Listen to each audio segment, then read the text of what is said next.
Hola chicos, buenas tardes. ¿Cómo les va? Hola Doc, ¿cómo le va? Hola. Sí, disculpen que tuvimos un desencuentro con los horarios. Vamos a esperar un poquito a ver si se pueden conectar más de sus compañeros. Estaba estipulada para las 14, pero a mí me mandaron el link que era a las 16, así que bueno, sepan disculpar este pequeño inconveniente y esperamos unos 5 minutos y vamos a alargar la clase, ¿ah? Vamos a tratar de que haya más chicos conectados. Gracias y disculpen. No hay problema, Doc.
Bueno, chicos, vamos a tratar de iniciar la clase para que no nos quedemos sin tiempo.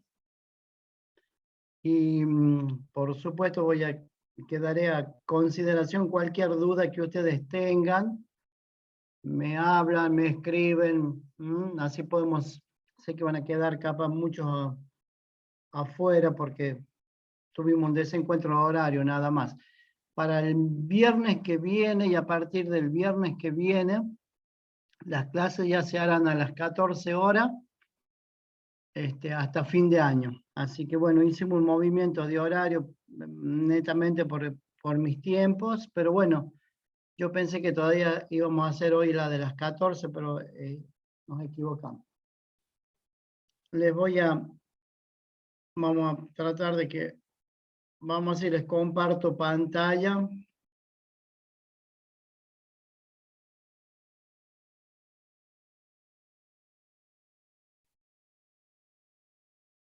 Bueno, ahí pueden ver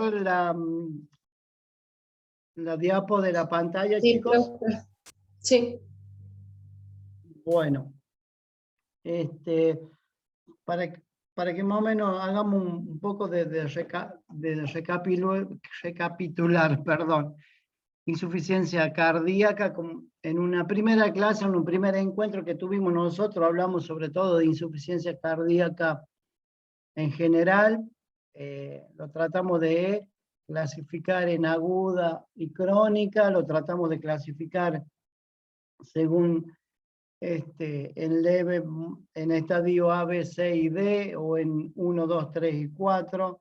Lo tratamos de clasificar con fracción de eyección reducida o con fracción de eyección normal. Y después hablamos algo la semana pasada de insuficiencia cardíaca izquierda, de cuáles son las urgencias. Hablamos un poco de edema agudo de pulmón, de cuál es cómo hacemos el diagnóstico, cómo lo tratamos. Entonces, para que ustedes se den cuenta, nosotros hablamos en generalidades, después nos dedicamos a hablar de la urgencia de una insuficiencia cardíaca, a donde yo les daba una diapositiva donde les decía la hora cero y todas esas cosas para que nosotros tengamos el diagnóstico y saber si va a pasar a unidad coronaria o no. Pero ahora vamos a hablar de lo que es insuficiencia cardíaca en el consultorio, ¿sí? Si yo les tengo que hacer una pregunta, en este caso, ¿qué prefieren tratar? ¿Una insuficiencia cardíaca en el consultorio o en la guardia? En el Cada consultorio. uno tiene su respuesta. Sí, a ver. ¿Alguien me contestó algo? A ver. En el No consultorio. piden. Bien, ahí hay una alumna, un consultorio. Está bien. ¿Alguien más que quiera consultorio o en la guardia? La Sí, guardia, yo doctor. también consultorio. En la Yo en la guardia, guardia. otro en el La consultorio. guardia. Bueno. Bien, eso va a depender mucho del grado de adrenalina que ustedes quieran tener en su vida de médico. Cuando nosotros hablamos de insuficiencia cardíaca en la guardia, estamos hablando de la urgencia de una insuficiencia cardíaca del paciente que viene con disnea, ortopnea, hipoxémico, toda una serie de eventos. Cuando hablamos de insuficiencia cardíaca en el consultorio, estamos hablando del paciente que entra caminando a su consultorio, ¿sí? O sea que el diagnóstico de insuficiencia cardíaca, ¿ya lo tienen o ustedes lo van a hacer? Lo vamos a hacer. Ya lo tiene. Muy bien, ya lo tiene y lo vamos a hacer. Las dos cosas, porque por ahí recuerden que en una de las clasificaciones de la insuficiencia cardíaca puede ser asintomática. Entonces, el paciente que viene a la consulta, nunca lo vieron ustedes en un consultorio, viene a la consulta y viene con algunos signos indirectos de insuficiencia cardíaca y ustedes ahí le hacen el diagnóstico. Pero también van a recibir el paciente que ya tiene el diagnóstico de insuficiencia cardíaca. Y ese diagnóstico de insuficiencia cardíaca, ¿qué es lo que tengo que hacer yo? Controlarlo, medicarlo, controlarlo, hacer lo que cumpla. ¿Para qué? Para que disminuyamos la morbimortalidad y para que disminuyamos sobre todo el tiempo de internación o las veces que se interna un paciente. ¿Se entendió? ¿Sí o no? Doctor. Sí, profe. Sí, entonces, ustedes así como pueden hacer el diagnóstico en su consultorio, pueden tratar en su consultorio, pueden controlar en su consultorio. Entonces, mi charla sobre todo, yo quiero que tengan en cuenta esto, que ustedes van a tener distintos ámbitos donde ver una insuficiencia cardíaca. Primera clase, generalidades, todo lo que ustedes quieran, clasificaciones. Segunda clase hablamos de lo agudo, de lo urgente, de lo que nos demanda más adrenalina. Y la tercera clase es del paciente que ya llega al consultorio con posibilidad de ser un insuficiente cardíaco o que ya tiene el diagnóstico y todo lo demás. Bueno, entonces, ¿qué tenemos que saber nosotros en un paciente que ya viene con el diagnóstico de una insuficiencia cardíaca? Sobre todo, tenemos que estar atentos a poder mejorar el estado clínico. ¿Qué significa el estado clínico? El estado clínico significa del paciente que nosotros tenemos que evitar que no venga disneico, que no venga cansado, el paciente que trate de llegar a la consulta con nosotros con la menor cantidad de edemas en miembros inferiores, que no venga ingurgitado. Esos son los objetivos para yo mejorar un paciente que tenga un buen estado clínico. Tenemos que apuntar, por supuesto, que tenga una buena capacidad funcional. Ya vamos a ver qué es lo que es capacidad funcional. O sea, mejorar que su corazoncito mejore como bomba y, por supuesto, evite que nos tengamos que internar. Dice, mejorar la calidad de vida de los pacientes. Acá tenemos que hacer mucho hincapié. ¿Por qué? Porque los pacientes que tienen exacerbaciones de su insuficiencia cardíaca, ¿cómo creen que es su calidad de vida? ¿Buena o mala? Mala. Mala. ¿Por qué? A ver, ahí la que me contestó mala. ¿Por qué creen que un insuficiente cardíaco que está descompensado, que tiene una mala calidad de vida? No consegue hacer las cosas de cotidiano, siente mucha disnea, cansancio. Muy bien, siente disnea, cansancio, no puede hacer una vida normal o habitual. No descansan bien, ¿por qué? Porque a la noche Por la tienen... ortogonía. Claro, exacto, tienen ortopnea, tienen nicturia, entonces el paciente dice, doctor, anoche no dormí nada porque me levanté toda la noche a dormir. Eso significa mejorar la calidad de vida de los pacientes. Ni hablar lo que es prevenir la hospitalización, o sea, prevenir que el paciente se interne es casi una obligación del médico. Ustedes como médico, cuando sean médicos, sí o sí necesitan que el paciente no se interne, porque a medida que el paciente se interne, tiene más posibilidades de que se sobreinfecte, que haga infecciones intrahospitalarias. Entonces, eso es lo que nosotros tenemos que hacer, que el paciente no llegue ni a la puerta del hospital. Y si este paciente no llega al hospital, obviamente que vamos a tratar de reducir la mortalidad, ¿sí? Entonces, en el consultorio tenemos que tener estas premisas, estos objetivos. Si nosotros, un paciente que llega al consultorio, que le vamos a hacer el diagnóstico o que tienen el diagnóstico, no le damos al menos estos ítems, no le prestamos atención a estos ítems, lo más probable es que el paciente ese se nos va a ir del consultorio. ¿Sí? ¿Se entendió? Profe, Sí, profe. Sí. Sí. Bueno, entonces, cuando nosotros hablamos de cuáles son los objetivos, nunca debemos perder la objetividad y nunca debemos perder estas grandes clasificaciones que cada vez uno la vamos incluyendo más y vamos siendo insistentes. Por eso decimos que la insuficiencia cardíaca está la que presenta fracción de eyección reducida y la que presenta la de fracción de eyección conservada.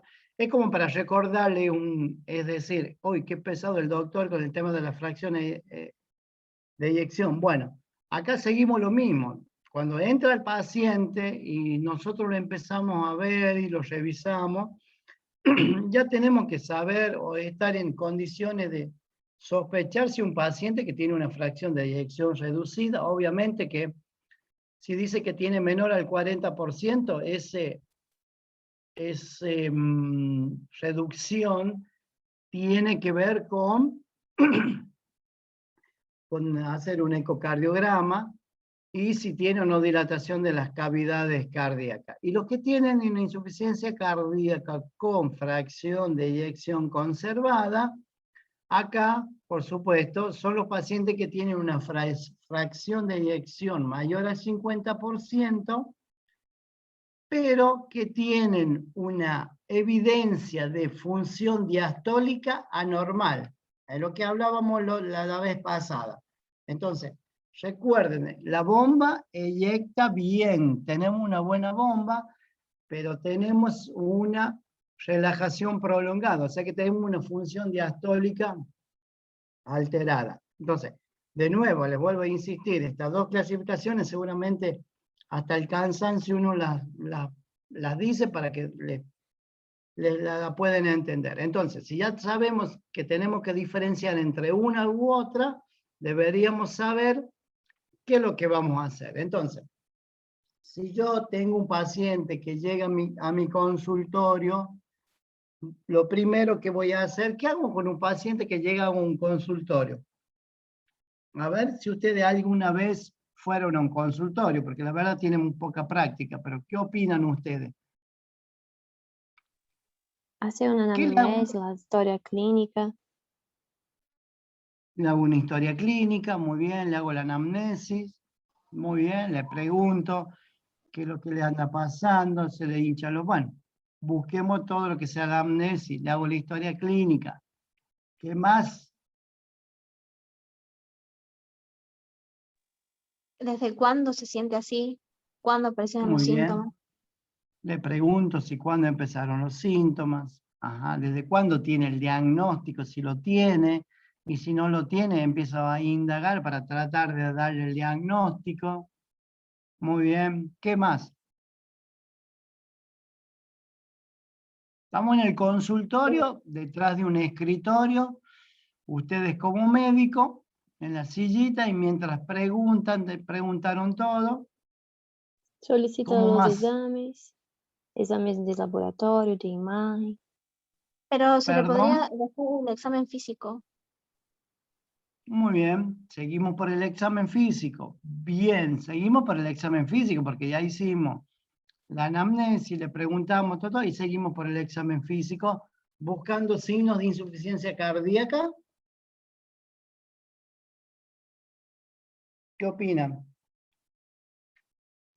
Tratando de hacer un diagnóstico diferencial.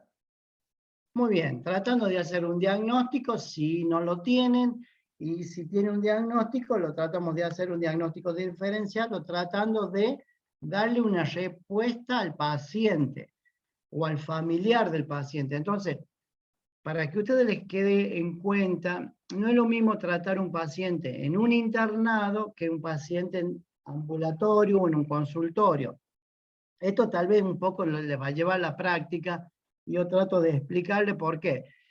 Porque cuando entran a un internado, a nosotros nos da la posibilidad de revisarlo, hacerle la anamnesis, nos da la posibilidad después de ir a abrir un libro y salir de la duda de algunas cosas y poderle explicar al paciente qué es lo que tiene.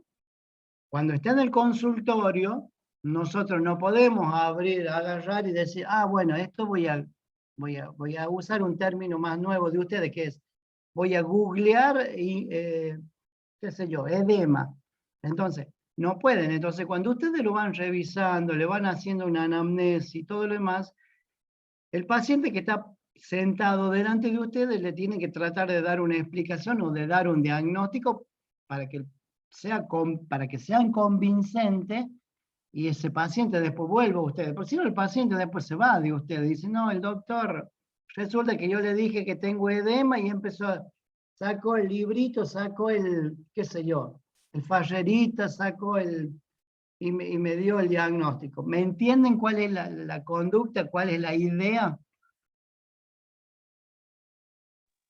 Sí, doctor. ¿Sí Sí, o sí, no? profe. Sí, sí. ¿Sí? Bueno, entonces, ya lo revisamos, le tomamos los signos, le hicimos el examen físico, hicimos la anamnesis, le tenemos que dar un diagnóstico, por supuesto, ya llegamos al diagnóstico, decimos, en nuestra cabecita empezamos a pensar en los famosos criterios de Framingham y todo lo demás, y ya le podemos decir que tiene una insuficiencia cardíaca. Entonces, cuando va a salir o se está por parar, o ya está finalizando su consulta, lo primero que usted le tiene que decir, mire, nosotros le tenemos que hacer un tratamiento, y la mayoría de la gente que sale, que ya le dimos el diagnóstico, tiene que saber que tiene que tener un tratamiento.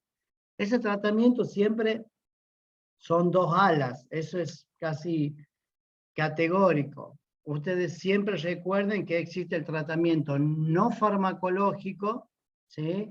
Donde implica todo lo que es, por decirlo, medidas dietético-higiénicas, donde acá sí le vamos a hacer hincapié a educarlo al paciente y decirle también a su familia. Cuando un paciente va a la consulta, ustedes tienen que explicar de la forma más práctica, con palabras que pueda entender el paciente, qué es lo que debería hacer, ¿sí? Eso es clave. Y si su familia lo acompaña, por supuesto, más con razón, tiene que explicarle tanto al paciente como a la familia, o sea, tenemos que educarlo a eso. Le tenemos que decir, mire, controle su peso, controle cuánto líquido toma, controle cuánto consume de sodio, controle cuánto orina, porque esas cosas a nosotros nos van a dar una idea de cómo está su parte de su insuficiencia cardíaca.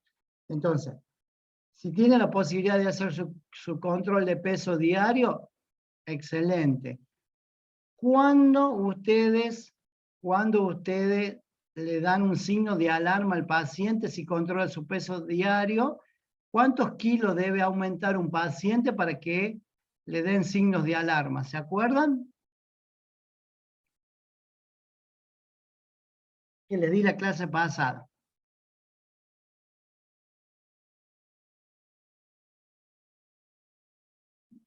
¿No? ¿Cómo, profe? No escuchó. ¿No escuchan? No, Cuando no. yo la clase pasada les dije que al paciente con insuficiencia cardíaca yo trato de controlarle el peso, porque si de pronto en forma de 24 o 48 horas el paciente aumenta en forma brusca su peso, significa que algo pasó. Entonces, ¿cuánto debe aumentar de peso el paciente para que nosotros tengamos un signo de alarma? A ver. Les di la clase pasada.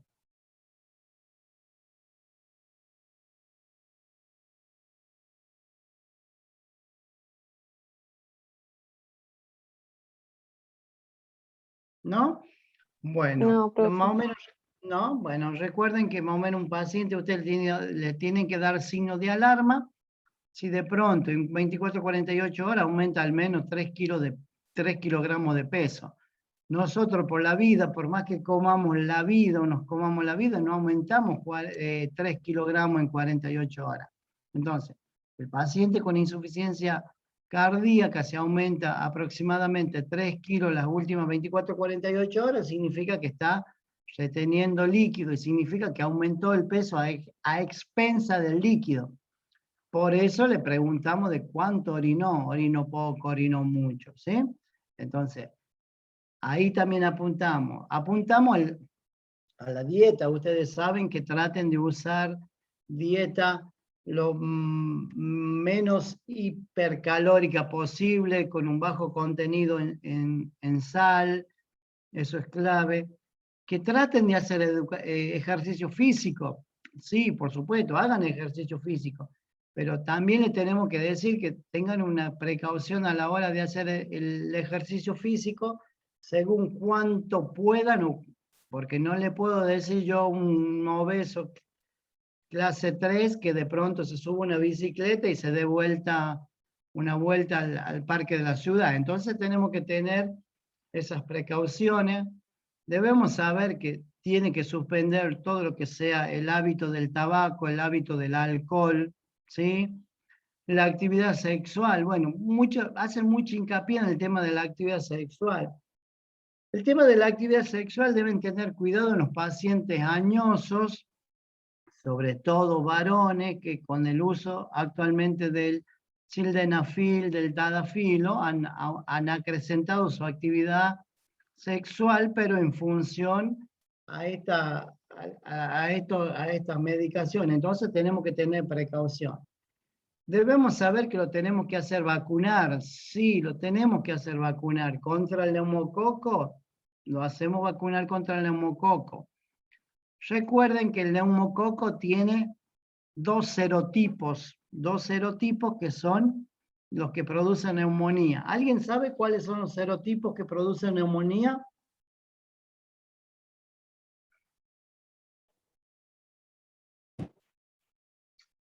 ¿Cómo, profe? Ustedes saben, cuando yo indico una vacuna del neumococo, tenemos que tener precaución que se tienen que hacer la vacuna del neumococo que cubre dos serotipos. ¿Ustedes saben cuáles son los serotipos o cuáles No, son las profe. vacunas? El ¿No? de Streptococcus pneumoniae, ¿no es? Streptococcus pneumoniae. También es el Streptococcus pneumoniae, pero el Streptococcus pneumoniae tiene unos serotipos. Así como nosotros nos enseñan el virus papiloma humano, ¿se acuerdan que tiene un montón de serotipos? Unos que son infecciosos, unos que son precursores de cáncer. El neumococo también tiene unos serotipos que producen neumonía. ¿Ustedes saben cuáles son? ¿Qué son los capsulados tipo B? Bien, unos son los Cosas así. encapsulados tipo B, que son los serotipos el 13, les voy a dar en los números, y el 23, ¿sí? Entonces, cuando yo le digo al paciente que se vacune contra el neumococo, tengo que hacerlo vacunar también contra esos dos serotipos, ¿sí? Contra el 13 y contra el 23. Les voy a dar un nombre comercial de la vacuna. Una vacuna se llama Prevent 13 porque cubre el serotipo 13 y el otro se llama Neumo 23 porque cubre el serotipo 23. ¿Me entendieron? Sí. ¿Sí? Sí, Nos fuimos a otro lado, pero bueno, es más que todo para que ustedes tengan conocimiento. Obviamente que nos tenemos que vacunar contra la gripe, sí. Recuerden, contra la gripe se usa la tetravalente, no se olviden de la tetravalente, que es la que cubre 3 bichos, por decirlo así, y actualmente, la panacea que nosotros estamos teniendo, que se tienen que vacunar contra el COVID-19, ¿sí? Bueno, ¿qué debemos tener en cuenta también? Que tengan actividad social, por supuesto, que trabajen, que traten de hacer una vida normal. Por eso decimos que el paciente debe hacer una vida normal.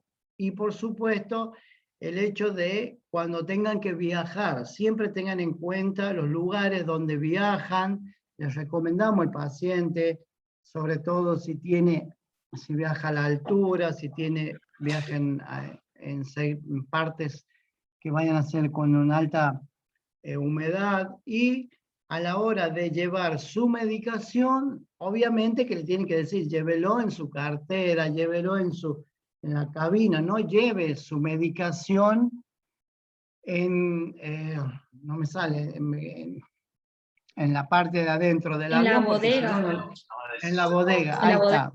está. En la bodega del avión, gracias. Bueno, entonces, ahí tenemos que tener esa precaución. Así que fíjense en lo que yo les dije del tratamiento no farmacológico. ¿Cómo voy a tratar un paciente o qué le voy a recomendar a un paciente que entró? Le dice el diagnóstico, o si ya tenía el diagnóstico, ¿qué lo voy a aconsejar yo? Lo educo, que se controle el peso, la dieta, el ejercicio, las vacunaciones, que no se abstraiga de la actividad habitual y por supuesto si viaja que tenga unas precauciones. Bueno, Entonces, como nosotros dijimos en grandes partes, ¿vamos bien hasta ahí? ¿Se va entendiendo algo? ¿Sí? Sí, doctor.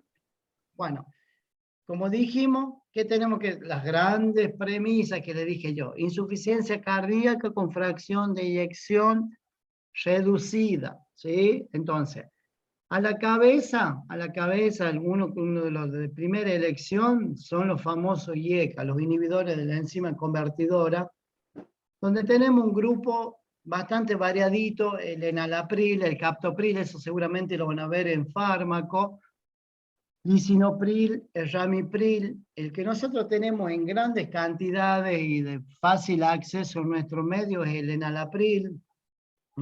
Muy poco vi de ramipril, sinceramente, pero tenemos que tener dos cosas importantes que nosotros tenemos que tener en cuenta a la hora de indicar el enalapril, ¿sí?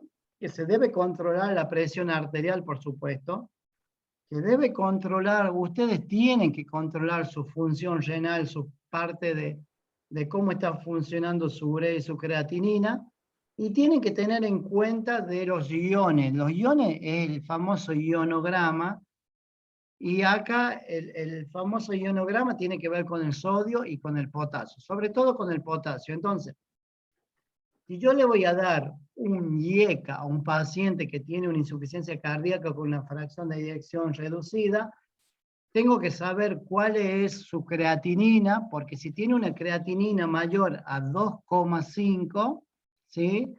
Tengo que tener mucho cuidado.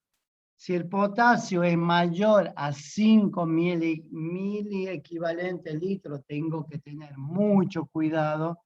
Y si el filtrado glomerular o el famoso clearance de creatinina es menor a 30 mililitros minuto, tengo que tener cuidado. O sea, yo no puedo indicarle a un paciente inhibidores de la enzima convertidora sin antes tener una ligera idea de la función renal. Perdón, alguien tiene el micrófono abierto. Bueno, entonces, ¿qué debemos hacer? Le indicamos el enalapril, después le voy a dar un poquito de dosis un poquito más adelante. ¿Y qué vamos a hacer? Vamos a tener que ir aumentando la dosis en función a los valores también de la TA, de la función renal y todo eso. Y vamos a ir aumentando la dosis en forma progresiva de 2 a 2 semanas. O sea, acá tenemos en cuenta que los IECA es uno de los primeros de elección del tratamiento de la insuficiencia cardíaca en el consultorio. Estamos hablando en el consultorio. ¿Cuáles son los efectos secundarios o los efectos adversos? Alteran la función renal, producen hiperpotasemia y obviamente si tienen hiperpotasemia producen también hipotensión, y si tengo hipotensión tengo que tener ese cuidado. Y algo que es muy frecuente de que los pacientes se quejan, es la famosa tos seca. Esa tos seca, ustedes tienen que saber diferenciar si es una tos seca por el IECA o si es una tos seca porque tiene sobrecarga de volumen, o sea que tenga aumento de la congestión pulmonar. ¿Me entendió? Eso tienen que tenerlo en cuenta. Entonces, IECA va a la cabeza.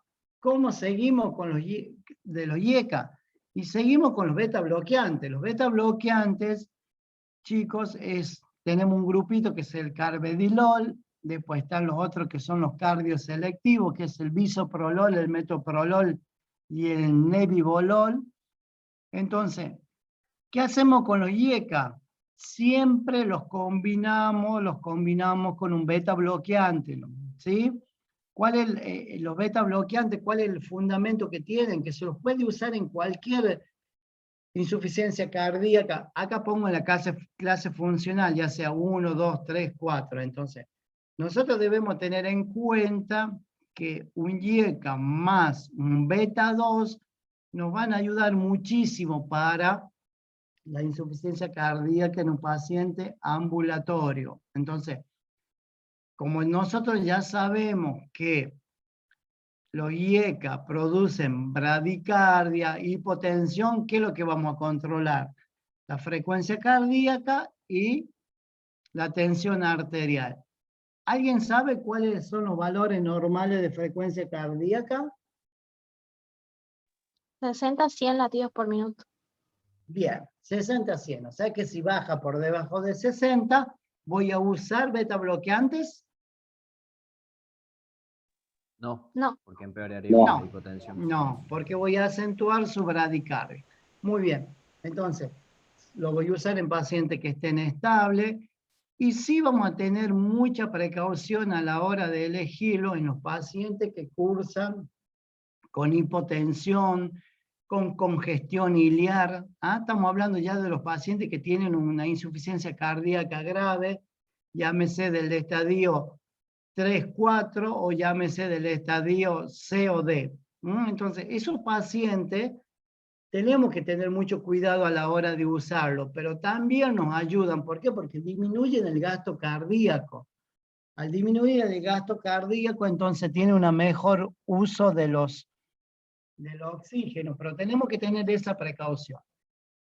Y por supuesto, como ya les dije yo, que si tiene menos de 60, no le doy. Lo que nosotros sí tenemos que hacer es que en los pacientes que tienen un bloqueo auriculoventricular de segundo o tercer grado, no los tengo que usar.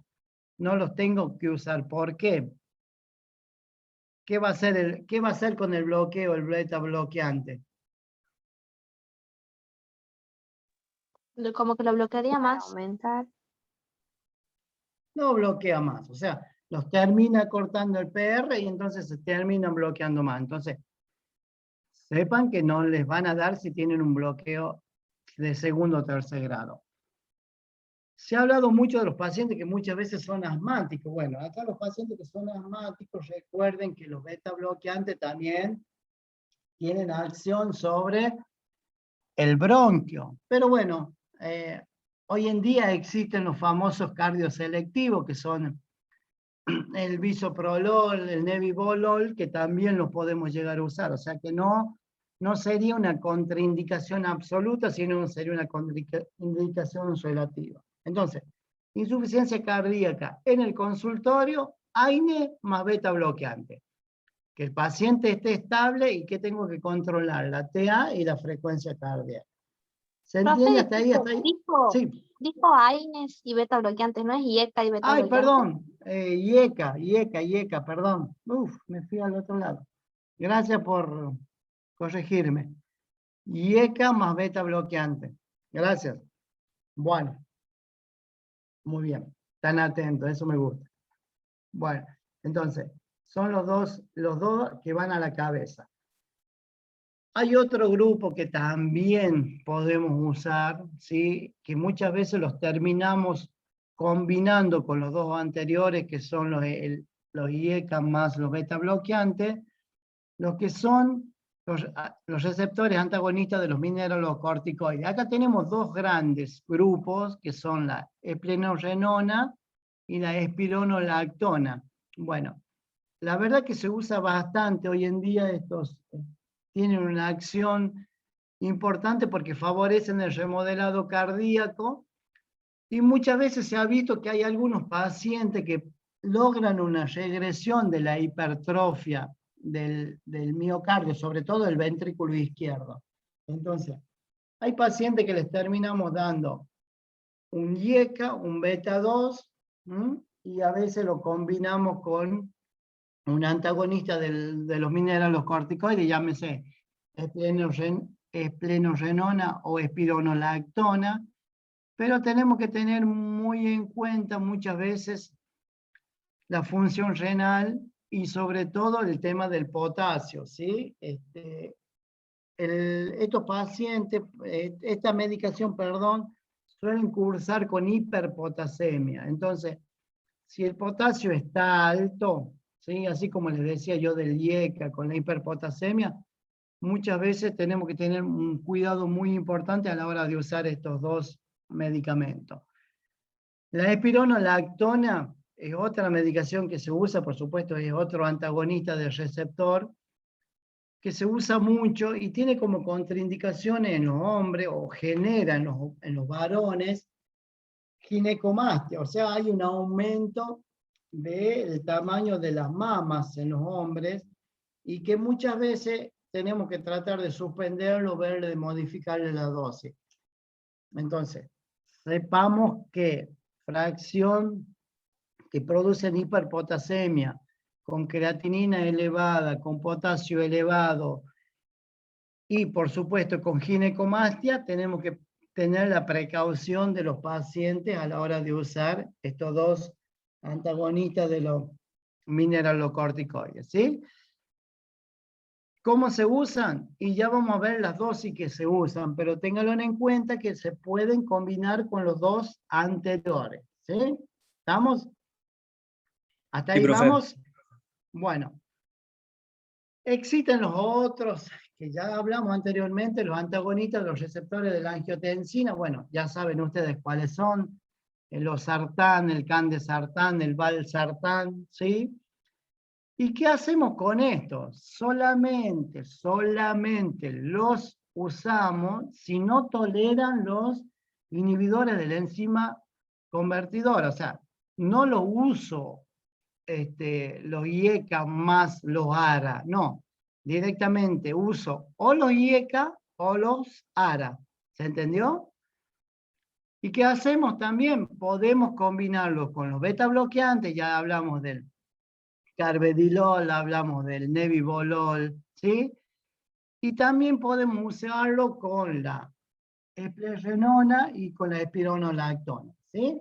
Incluso hoy en día vienen asociaciones, le llamamos nosotros, asociaciones que viene el ARA2 más un antagonista del receptor de mineralocorticoides, ¿sí? Entonces tenemos que tener, o se usa los inhibidores de o sea, los inhibidores de enzima convertidora o los ARA. No los usamos a los dos juntos, ¿sí? ¿Entendió? Sí, profe. Sí, profe. ¿Sí? Bueno. Y por supuesto que también tenemos que tener la precaución, de que debemos controlar la función renal y el sodio y el potasio. Bueno. Sigamos con Profe, otro grupito. Sí, ¿por qué no se combinan los dos juntos? Porque en hipertensión arterial tampoco se puede combinar IECA y ARA2. no se pueden combinar. Tampoco Porque se son pueden dos combinar. hipotensivos. Los dos son hipertensivos, los dos aumentan el potasio. Entonces, a la hora de elegir, tenemos que elegir uno u otro, porque los dos generan aumento, disminución de la presión arterial, se potencian obviamente, y los dos tienen la posibilidad de hacer hiperpotasemia, ¿sí? Recuerden que la hiperpotasemia, chicos, es una situación bastante complicada. A lo mejor yo a un paciente le doy toda la medicación y lo tengo hermoso de la presión, por decir un término medio de la calle, pero resulta que hace una hiperpotasemia, hace una arritmia y se muere. Y no se muere porque estaba muy alta su presión. Se muere porque nosotros usamos fármacos que producen hiperpotasemia. Y los fármacos que producen hiperpotasemia hay que tener mucho cuidado porque la hiperpotasemia genera arritmia, genera taquicardia ventricular, fibrilación ventricular, ¿sí?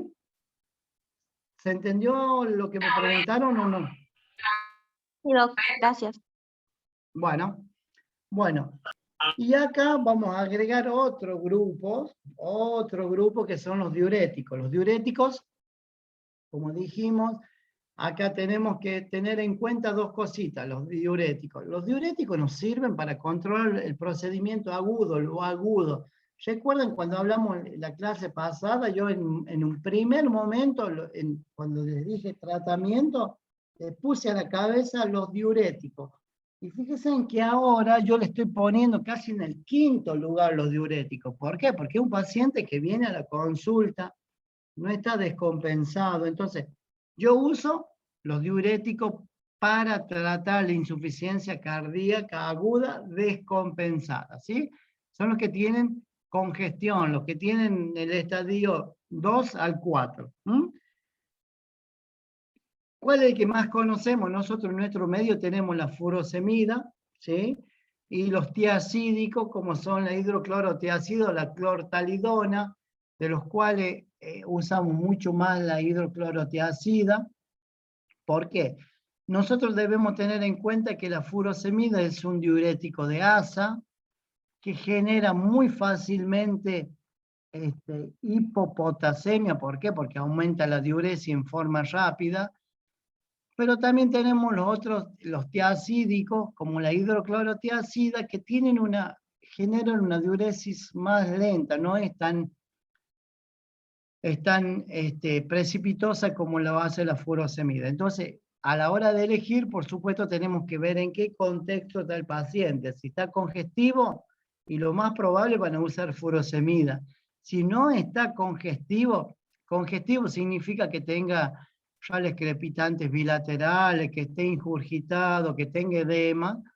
En ese caso, si no es así, podemos usar tranquilamente una hidroclorotiazida. Bueno, entonces, los diuréticos son para sacarlo del cuadro agudo muchas veces. Si nosotros mejoramos la congestión, bajamos la dosis, ¿sí? Entonces, y acá existen las combinaciones donde normalmente, ¿cómo lo asociamos? A los diuréticos nunca lo usamos como monoterapia. Nunca lo usamos como monoterapia. ¿Qué significa como única medicación? Siempre o lo combinamos con un IECA o lo combinamos con un ARA. ¿Sí? ¿Se entiende ahí o no? Sí, doc. Sí. ¿Sí? Bueno, entonces, o un IECA o un ARA. Ya les expliqué que no va uno con otro, sino o uno u otro. Entonces, ¿qué debemos hacer acá? Lo podemos, sobre todo la hidroclorotiazida, actualmente vienen muchas combinaciones de IECA más hidroclorotiazida y muchas combinaciones de ARA más hidroclorotiazida. ¿Sí? ¿Qué tenemos que tener en cuenta? Que bajan el sodio, bajan el potasio, como todo diurético, bajan el magnesio, y por lo tanto, si bajan el sodio, el diurético, producen hipotensión, producen hipovolemia, y si producen hipovolemia, terminan disminuyendo el filtrado glomerular y pueden dar una falla renal. ¿Sí? Entonces, los diuréticos los estamos dejando, fíjense, en el quinto lugar. Vamos a otro. Estos que son más, no sé si más nuevos o poco común de encontrarlo, como son un ARA más la nepricilina, ¿sí? Que esto es un inhibidor de la nepricilina. Eso se ha visto que disminuye mucho el riesgo de la muerte súbita en algunos pacientes y por lo tanto disminuye su internación. Existen muy pocas combinaciones en nuestro medio muy poco se usa o muy poco encontramos, o sea, así que prácticamente por eso está uno de los últimos elementos como para usar de tratamiento. La ivabradina, sí, por supuesto, también es otra medicación que se usa para la insuficiencia cardíaca. Casi no se usa mucho para lo que es la insuficiencia cardíaca en el consultorio, ¿sí? En el consultorio. ¿Por qué? Porque fácilmente disminuye la frecuencia cardíaca, ¿sí? Y cuando disminuye la frecuencia, en realidad disminuye la frecuencia del nódulo sinusal, pero muchas veces no disminuye la frecuencia cardíaca. Entonces, se lo usa únicamente a los pacientes que pueden tener una fibrilación auricular. Por eso a la hora de elegirlo y a la disponibilidad que a veces uno tiene, termina opción de otras drogas. ¿Disminuye la frecuencia cardíaca? Sí, disminuye, dijimos, la frecuencia cardíaca porque actúa sobre el nódulo sinusal, pero también hay que tener muy en cuenta en los pacientes que tienen compromiso hepático o que tienen alguna retinopatía, llámese los diabéticos, porque tiene como complicación una disfunción hepática o una insuficiencia hepática y también altera la retina, ¿sí? Obviamente que esta medicación, como es la ivabradina, no lo vamos a usar en un síndrome coronario, no lo debemos usar, porque nosotros en un síndrome coronario agudo, en un ACV, en todas esas cosas, necesitamos tener un buen flujo coronario, un buen flujo cerebral, y estas dos cositas, obviamente si le ponemos ivabradina, perdón, no vamos a tener ninguna, no nos va a ayudar para nada. Entonces, tanto el inhibidor del receptor más la ivabradina se usa muy poco. Hay otras asociaciones, por ejemplo, de usar de nitritos. Recuerden que los nitritos son vasodilatadores, pero nosotros en el consultorio no lo usamos. En la clase anterior yo les dije que sí los usamos para disminuir la precarga y la postcarga. Y fíjense que acá yo no les digo que los vamos a usar. Los nitritos hay que tener mucho cuidado a la hora de usarlo en un paciente que no tiene aumento ni de la precarga ni de la postcarga.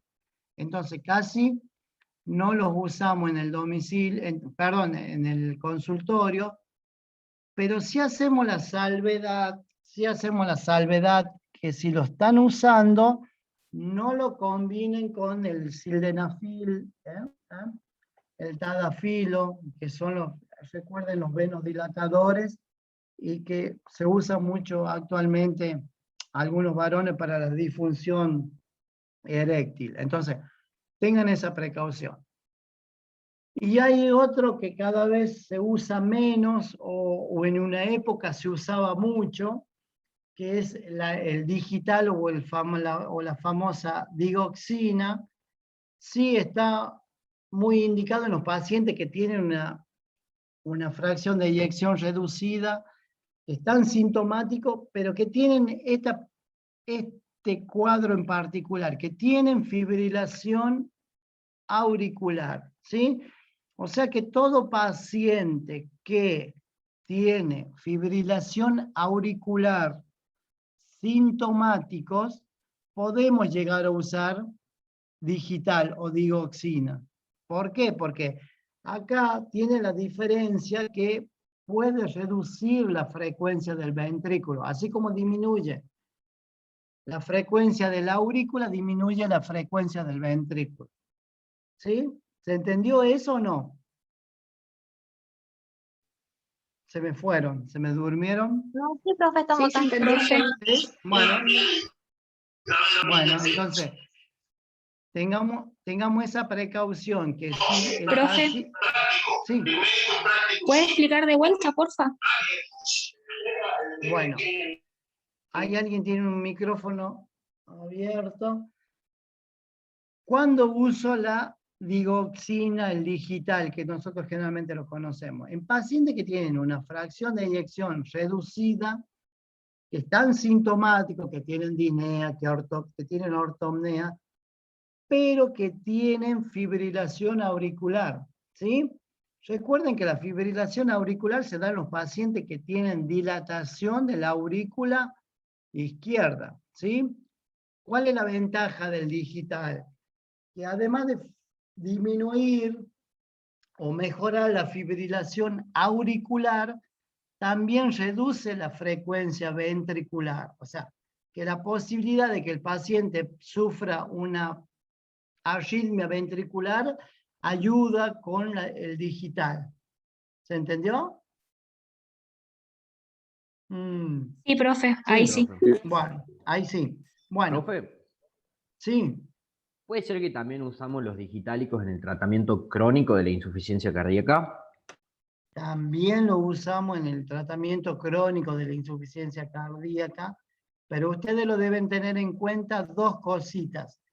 Primero, que deben tener un ecocardio para ver las cavidades cardíacas, porque se ha visto que si tienen una miocardiopatía dilatada, tiene efecto inotrópico, ¿sí? Recuerden lo que es el efecto inotrópico, que mejora la bomba, y por ende, al tener efecto inotrópico, mejora todo lo que es el flujo sanguíneo, ¿sí? Eso por un lado. Y sí también deben tener en cuenta que el digital o la digoxina tiene un rango terapéutico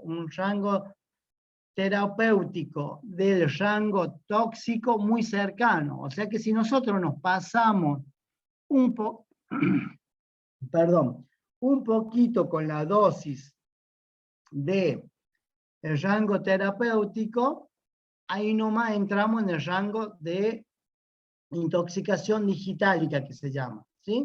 Esa es una de las contraindicaciones más importantes del digital. Pero ¿cuál es lo bueno de todo esto?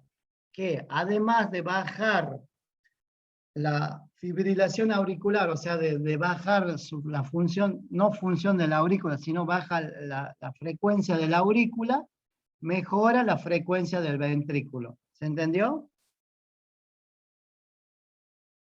Sí, profe. ¿Sí? ¿Se entendió? Bueno, entonces, un poquito para que ya vivimos acá, dice, está indicada en paciente con fracción de eyección, con ritmo sinusal, también lo podemos usar en la miocardiopatía dilatada, lo que habíamos hablado en la clasificación 2, 3, 4. Y por supuesto, a la hora de, muchas veces es muy raro que la combinemos con beta bloqueante, porque a veces se terminan bloqueando más los pacientes que llegan a usar digital. Sí, les vuelve a hacer la salvedad que el rango terapéutico o la dosis de terapéutica es muy cercana a la dosis de el potasio bajo, perdón, a la dosis de tóxica. Entonces tienen que tener mucho cuidado al usarlo.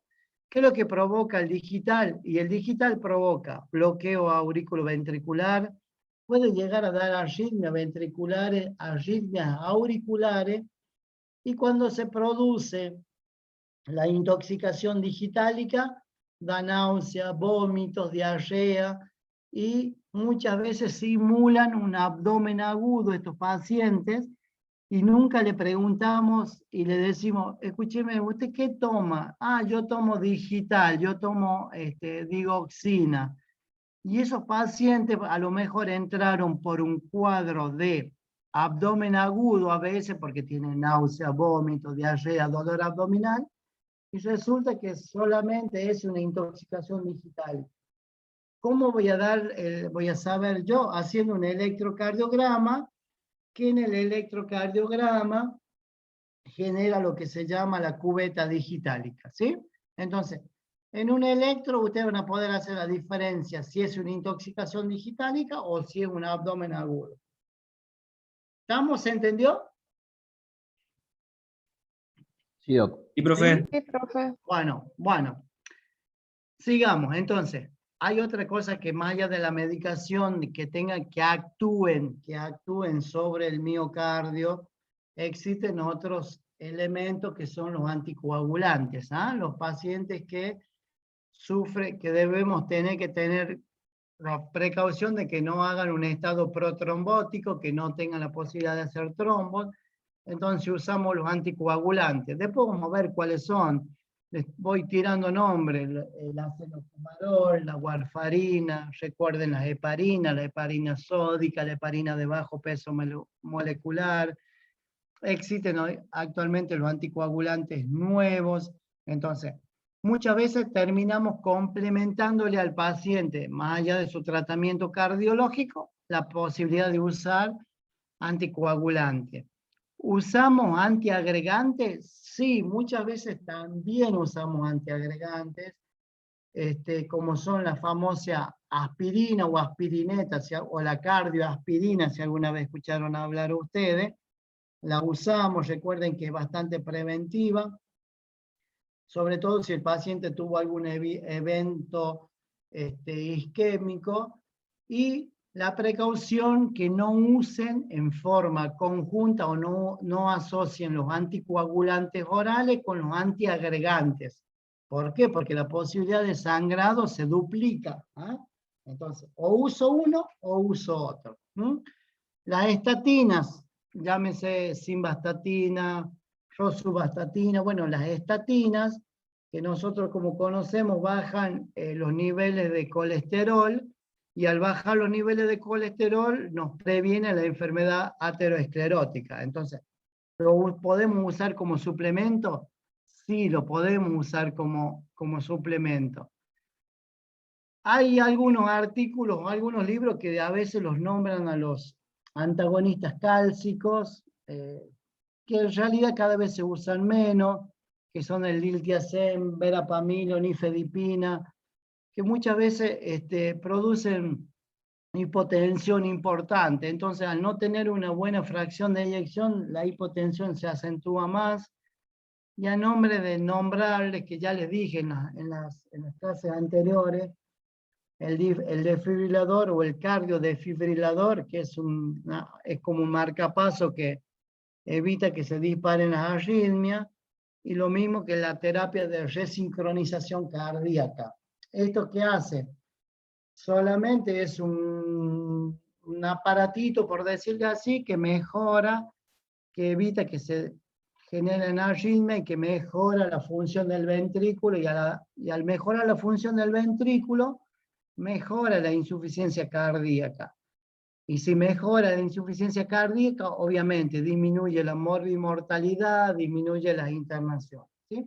Esto a modo de colación. Recuerden que además del tratamiento directamente para la parte cardiológica, existe el tratamiento para la parte complementaria. Bueno, ya vamos terminando y los dejo más tranquilos. Entonces, ya hablamos de la insuficiencia cardíaca con fracción de eyección conservada, y no podemos dejar de lado la insuficiencia cardíaca con fracción de eyección conservada. Y ahora tenemos que hablar algo muy rapidito de la insuficiencia cardíaca con fracción de eyección conservada. Recuerden que tanto la insuficiencia cardíaca con fracción de eyección conservada como reducida, el tratamiento es casi igual de lo que yo les di anteriormente. ¿Cuál es el problema de la insuficiencia cardíaca con fracción de eyección conservada? Que las patologías concomitantes o las otras patologías que puede tener el paciente empeoran la insuficiencia cardíaca. Entonces, yo tengo que tratar las patologías concomitantes para lograr que ese paciente no se me descompense. ¿Se entendió? Si me dicen que sí. Sí. Sí, profe. Si no, les explico. ¿Volver a explicar, Sí. por favor? ¿Ves? Bueno, menos mal que pregunté. Entonces, en los pacientes con insuficiencia cardíaca con fracción de eyección conservada, recuerden que acá tenemos una alteración en la remodelación del ventrículo y que es con disfunción diastólica, ya dijimos, ¿no? Recuerden la primera diapo. La causa número 1, la causa de la descompensación de la insuficiencia cardíaca con fracción de eyección conservada, suelen ser sus enfermedades concomitantes. ¿Cuáles son sus enfermedades concomitantes? Enfermedades que llegan a descompensarla, esta insuficiencia cardíaca. ¿Cuáles son? Fibrilación auricular, hipertensión arterial, enfermedad coronaria, hipertensión pulmonar, diabetes mellitus, insuficiencia renal, anemia, EPOC, obesidad. Bueno, entonces, si yo no trato las causas concomitantes, el paciente a cada 2 por 3 me va a ingresar por insuficiencia cardíaca. ¿Se entendió? Sí, doctor, Sí, perfecto. ¿Sí? Bueno. Miren que me están haciendo hablar un montón. Bueno, ya está. Vamos terminando. Entonces, si tenemos que controlar la presión, obviamente tenemos que controlar la presión con hipotensores. Ya habíamos hablado en las otras clases cuáles son los hipotensores. Al bajar la presión arterial, yo mejoro lo que es la morbimortalidad. Si tengo diabetes mellitus, trato la diabetes mellitus. Se ha visto hoy actualmente que La metformina muchas veces suele ser el tratamiento de elección para estos pacientes, pero también a la hora de usar insulina podemos usarla, pero tenemos que tener una precaución de que la insulina aumenta la retención de sodio. Si tenemos que elegir un paciente para tratar su diabetes, muchas veces optamos por la metformina. Después van a ver si es para metformina o si es un paciente para insulina. Debemos tratar la hiperlipemia, lo que les dije, perdón. Es clave que ustedes bajen el colesterol, los triglicéridos. Si el paciente tiene una insuficiencia renal crónica, trato su enfermedad renal. Si tiene anemia, si el paciente tiene anemia, recuerden que los pacientes con anemia, la causa número 1 que a veces consultan es por disnea y astenia. Y ese paciente, además de tener disnea por su anemia, le agregamos disnea por su insuficiencia cardíaca, obviamente que se pone más sintomático. Si el hierro está bajo, le trato de proveer hierro para mejorar su parte de anemia y para mejorar su función cardíaca. Y hay otra cosa que, bueno, el EPOC, el asma, por supuesto, también tenemos que tratarlo. Y hay otra cosa que sí tenemos que tener en cuenta, también los pacientes que pueden cursar con depresión. Depresión significa de los pacientes que, como dijimos, no tienen una buena calidad de vida, no descansan, no pueden hacer sus cosas. ¿Y qué es lo que hacen? Se abstraen, no salen, se quedan en su cama, se quedan en su casa.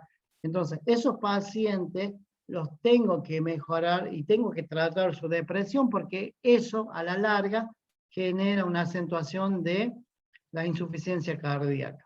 Bueno, entonces, acá es un cuadrito muy rápido que es como para resumir todo lo que les hablé.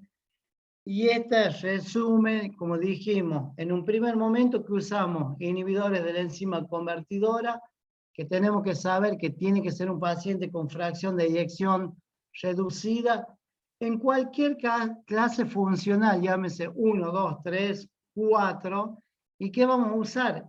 El enalapril, lo que yo les dije hace rato, las dosis, ahí le pongo en un cuadrito, dice 2,5 miligramos cada 12 horas, hasta lograr muchas veces a una dosis máxima de 20 miligramos cada 12 horas, o sea, 40 miligramos día.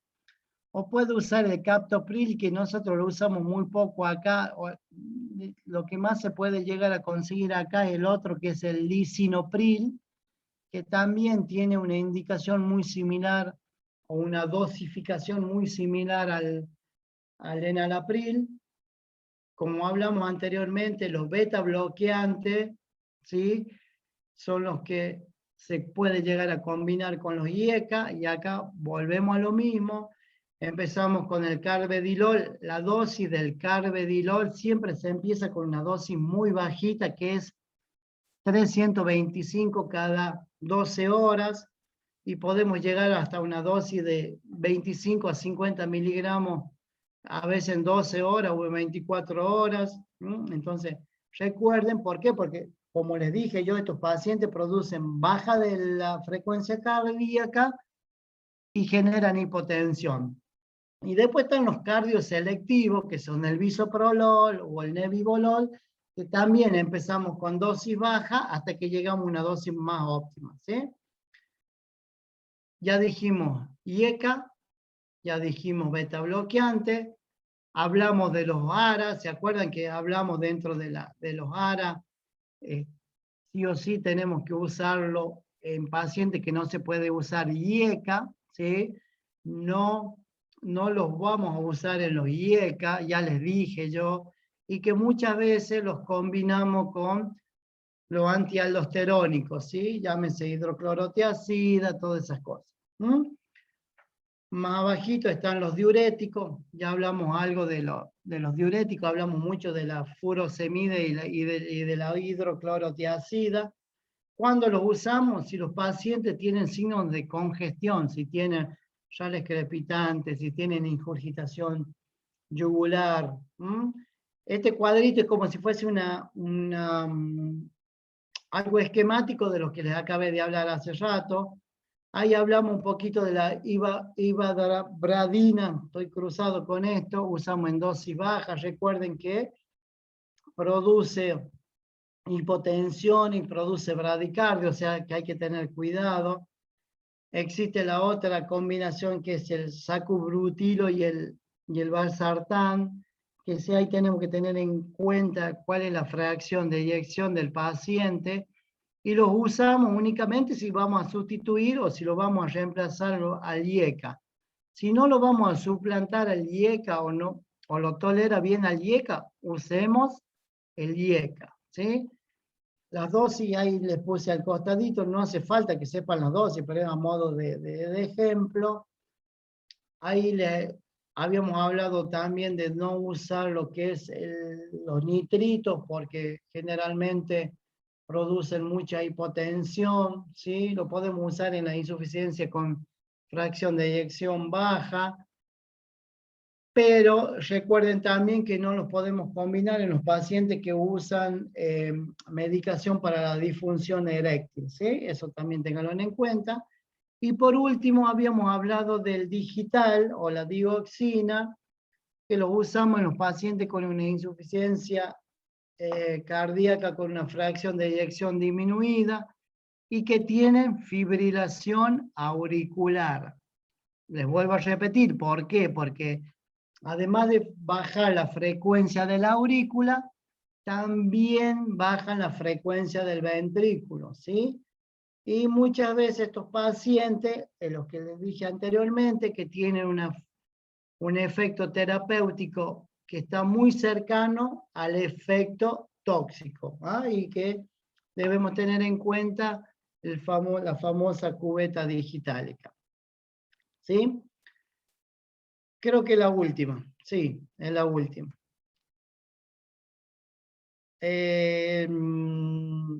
La verdad que esto era una clase bastante, no simple, pero era una clase más para hablar que para que ustedes tengan una conducta muchas veces. La clase de consultorio, lo que es la insuficiencia cardíaca en el consultorio, yo les empecé diciéndole, ¿qué prefieren ustedes? Les dije, ¿prefieren